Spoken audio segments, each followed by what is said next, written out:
everything that you can imagine possible because you believe that's what's going to get you the results. But at the end of the day, it's consistency. So what happens is when you fall off, you can't get back.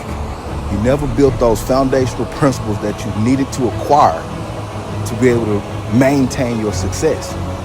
So now what you end up doing is dropping out, gaining the weight back, feeling fat, feeling bad, feeling depressed, down on yourself, and then you have the same New Year's resolution next year. That is what I'm trying to prevent. That is what I'm trying to get people away from. I want people to understand that there's a sustainable approach, and it's okay sometimes to do things that's fun, that's outside of the norm, to change it up a little bit. But you got to realize, you got to connect the value to that is not sustainable. It's not sustainable. It's just something to create an alternative to give you a little bit of boost of motivation. Use it what it's for. That is what it is for.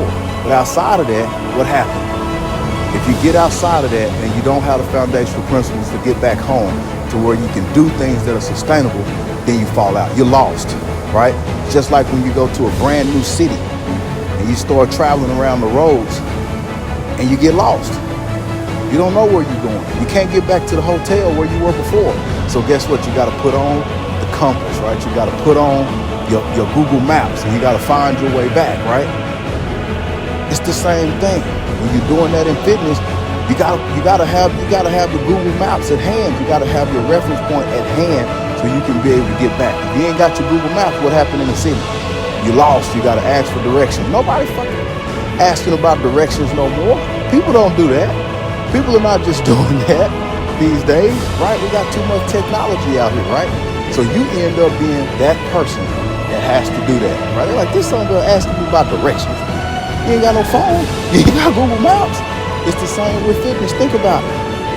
Now you got to go find somebody to give you direction because you never built those foundational principles that you needed to get back home. You never equipped your Google Maps so you can get back home, right? So now you have to rely on word of mouth. If you do what 99% of people do, you're going to get what 99% of people get.